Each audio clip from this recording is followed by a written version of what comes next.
Hello students. उम्मीद है कि आप सभी स्वस्थ और सुरक्षित होंगे। आज हम आपको कक्षा 12 सामान्य हिंदी मकरंद का पाठ 4 रहीमन विलास पढ़ाएंगे, समझाएंगे। रहीमन विलास के रचयिता रहीम जी हैं। इनका पूरा नाम श्री अब्दुर रहीम खान खाना था। इनका जन्म 1556 ईस्वी में लाहौर पाकिस्तान में हुआ था। इनके पिता की मृत्यु इनके बचपन में ही हो गई थी।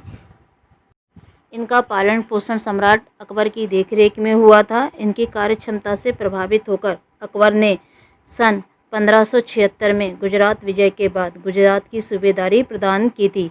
1579 में इन्हें मीर अर्ज का पद प्रदान किया गया था और 1583 में इन्हें खान खाना की उपाधि से सम्मानित किया गया था तथा 5 हजारी मनसब भी प्रदान किया गया था। 1589 में इन्हें वकील की पदवी से सम्मानित किया गया था। रहीम सम्राट अकबर के 9 रत्नों में से एक थे। ये कवि, योद्धा और दानवीर थे। इन्हें अरबी, तुर्की, फारसी, संस्कृत और हिंदी भाषा का अच्छा ज्ञान था। शास्त्र, लोक संस्कृति और लोक व्यवहार में इन्हें दक्षता प्राप्त थी। रहीम जी एक सहृदय, स्वाभिमानी, उदार, विनम्र, दानशील, विवेकी और वीर व्यक्ति थे। इन्होंने भक्ति, नीति और श्रृंगार परक काव्य रचनाएं लिखी हैं। ये अरबी और फारसी के विद्वान होते हुए भी ब्रज और अवधी भाषा में काव्य रचनाएं करते थे। इनकी अवधी भाषा में लिखा गया बरवे नायिका भेद सर्वोत्तम ग्रंथ है। इन्होंने दोहा सोरठा शैली को अपनाया था। नीति पर लिखे गए दोहे इनके बहुत ही प्रसिद्ध हैं। ब्रज और अवधी भाषा में काव्य रचना करने के कारण हिंदी साहित्य में इन्हें सम्मान की दृष्टि से देखा जाता है। इनकी प्रमुख रचनाएं निम्नलिखित थीं। दोहावली, नगर शोभा जिसमें 142 दोहे थे तथा बरवे नायिका भेद ये अवधी भाषा का सर्वोत्तम ग्रंथ है और श्रृंगार सोड़न आदि इनकी प्रमुख कृतियाँ थीं। रहीम जी द्वारा रचित नीतिगत दोहे जीवन के व्यवहारिक पक्ष को उजागर करते हैं। पहला दोहा है, रहीमन बहु भेषज करत व्याधि न छाड़त साथ, खग मृग बसत अरोग बन हरि अनाथ के नाथ। कठिन शब्द बहु जिसका अर्थ है विभिन्न प्रकार के, भेषज औषधियाँ, व्याधि रोग, छाड़त छोड़ते हैं, खग पक्षी, मृग हिरन, बसत रहते हैं, आरोग्य निरोग, हरि ईश्वर, अनाथ जिसकी देखभाल करने वाला कोई ना हो, नाथ सबका स्वामी। रहीम जी स्वस्थ रहने के लिए प्राकृतिक जीवन को महत्वपूर्ण बताते हुए कहते हैं कि रहीमन बहु भेषज करत व्याधि न छाड़त सार्थ, अर्थात मनुष्य विभिन्न प्रकार की औषधियों का प्रयोग स्वस्थ रहने के लिए करता है फिर भी अस्वस्थ रहता है, अर्थात रोग उसे नहीं छोड़ते हैं, उसके पीछे ही पड़े रहते हैं। जबकि खग मृग बसत अरोग वन हरि अनाथ के नाथ, अर्थात पशु पक्षी और हिरन वन में रहते हैं और सदा निरोग रहते हैं, रोग उनके निकट भी नहीं आते हैं क्योंकि उन अनाथों की देखभाल सबका स्वामी स्वयं ईश्वर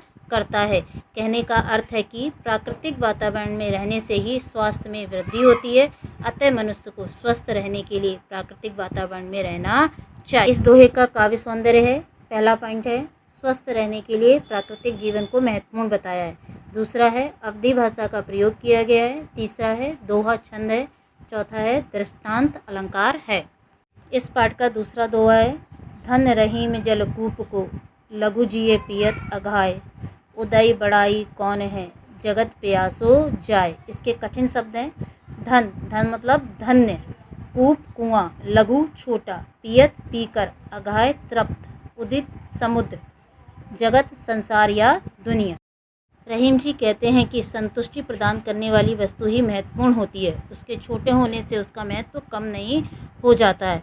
वे कहते हैं कि धन रहीम जलकूप को लघु जिए पियत अखाए, अर्थात एक छोटे से कुएं का जल भी महत्वपूर्ण है क्योंकि वह छोटे आकार के कुएं का जल पीने से प्राणी अपनी प्यास बुझाकर संतुष्ट हो जाता है, इसलिए वह बहुत ही महत्वपूर्ण है। इसके विपरीत उदयी बड़ाई कौन है जगत प्यासो जाए, अर्थात सागर चाहे कितना भी बड़ा हो उसका जल संसार की प्यास नहीं बुझा सकता है, इसलिए उसका कोई भी महत्व नहीं है।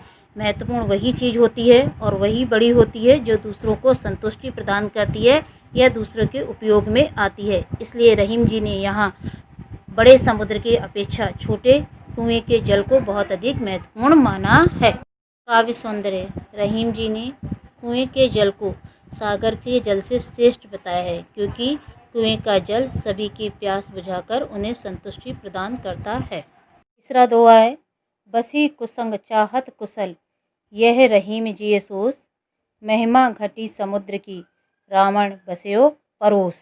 देखिए कठिन शब्दों के अर्थ हैं। बसी बसना, कुसंग बुरी संगति, कुशल कुशलता चाहना, जिए हृदय, सोस अफसोस, महिमा गर्व, परोस पड़ोस में। रहीम जी कुसंगति के दुष्प्रभाव को बताते हुए कहते हैं कि बसी कुसंग चाहत कुशल ये रहीम जी सोस, अर्थात मनुष्य दुर्जन अर्थात बुरे लोगों की संगति करता है और हृदय से अपनी कुशलता की कामना चाहता है। ये बड़े ही अफसोस की बात है, अर्थात दुख की बात है। जैसे महिमा घटी समुद्र की रावण बस्यो परोस, अर्थात जिस प्रकार समुद्र के पास दुराचारी रावण के लंका में बसने के कारण समुद्र की महिमा कम हो गई थी, क्योंकि लंका पर चढ़ाई करने के लिए श्री राम ने समुद्र पर सेतु बनाया था।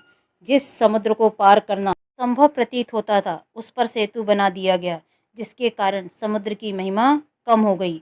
इसलिए कुसंगति से सदैव अपकीर्ति मिलती है और यश में कमी होती है, इसलिए हमें कुसंग से बचना चाहिए। काव्य सौंदर्य। कुसंगति के प्रभाव का वर्णन किया गया है। दूसरा दृष्टांत अलंकार है। चौथा दोहा है, रहीमन असुआ नैन ढरी जिये दुख प्रकट करई, जाहे निकारो गेह ते कस ना भेद कही देई। कठिन शब्द के अर्थ हैं असुआ आंसू, नैन नेत्र, ढरी ढुलक्कर, जिये हृदय, गेह ग्रह, कस क्यों।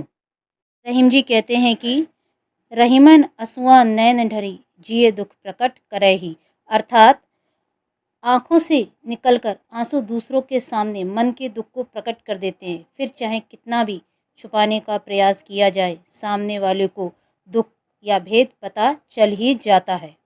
जिस प्रकार जाहे निकारो गेह ते कसना भेद कही दे, अर्थात जिसको घर से निकाल दिया जाता है वह मनुष्य घर के सभी भेद शत्रुओं को बता देता है। जैसे घर से निकाले जाने पर विभीषण ने लंका के सारे भेद और रावण की मृत्यु का रहस्य भी राम को बता दिया था। इसलिए घर का भेदी कभी भी अच्छा नहीं होता है। पांचवा दोहा है, जब लगी वित्त न आपने तब लगी मित्र न कोय, रहीमन अंबुज अंबु बिना रवि नाही हित होय। कठिन शब्द हैं।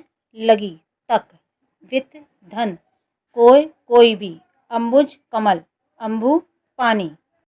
रहीम दास जी धन के महत्व को बताते हुए कहते हैं कि धन में ही मित्र बनाने की शक्ति होती है, लेकिन सभी मित्र सच्चे हो ऐसा संभव नहीं है। जब लगी वित्त न आपने तब लगी मित्र न कोय, अर्थात जब तक मनुष्य के पास धन नहीं होता है तब तक उसका कोई मित्र भी बनना पसंद नहीं करता है।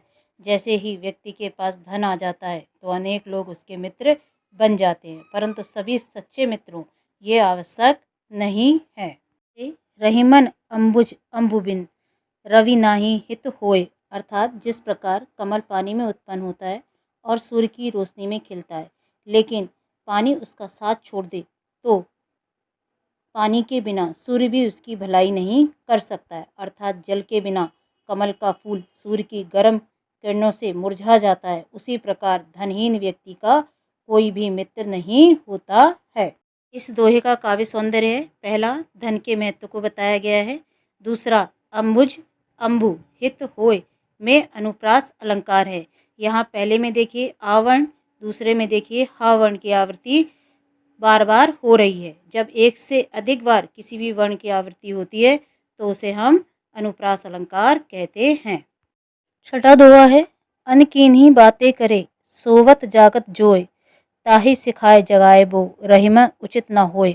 कठिन शब्द देखिए। अनकीन्ही बिना कही हुई अर्थात निरर्थक बातें, सोवत जागे सोते जागते हुए, जोय मतलब देखते हुए, सिखाए मतलब सिखाना और जगाए बो सोते से उठाना, होए मतलब होता है। रहीम जी ने कहा है कि जानते बूझते निरर्थक बातें करने वाले व्यक्ति को समझाना कठिन है। उन्होंने कहा है कि अनकीन्ही बातें करे सोवत जागत जोए, अर्थात ऐसा व्यक्ति जो सोते जागते बेमतलब की निरर्थक बातें करता है, उस व्यक्ति को समझाना या कुछ भी बताना उचित नहीं है, क्योंकि ताहे सिखाए जगाए बो रहीमन उचित न हुए, अर्थात क्योंकि इस प्रकार के व्यक्ति को किसी भी प्रकार से समझाया नहीं जा सकता है, इसलिए उसे समझाने में अपनी शक्ति और समय बर्बाद नहीं करना चाहिए। दोहे का काव्य सौंदर्य है, निरर्थक बातें करने वाले व्यक्ति को समझाना कठिन कार्य है। दूसरा दोहा छंद है और अवधी भाषा का प्रयोग किया गया है। इस भाग में इतना ही। इस पाठ के शेष 6 दोहे हम अगली वीडियो में बताएंगे तथा लघुत्तरीय प्रश्नों के उत्तर भी बताएंगे। वीडियो पसंद आया हो तो हमारे वीडियो को लाइक कीजिए, कनक स्टडी पॉइंट को सब्सक्राइब कीजिए और कोई सुझाव हो तो कमेंट बॉक्स में अवश्य दीजिए। इसके अतिरिक्त यदि आप कुछ और पढ़ना चाहते हैं तो वो भी अवश्य लिखिए। धन्यवाद।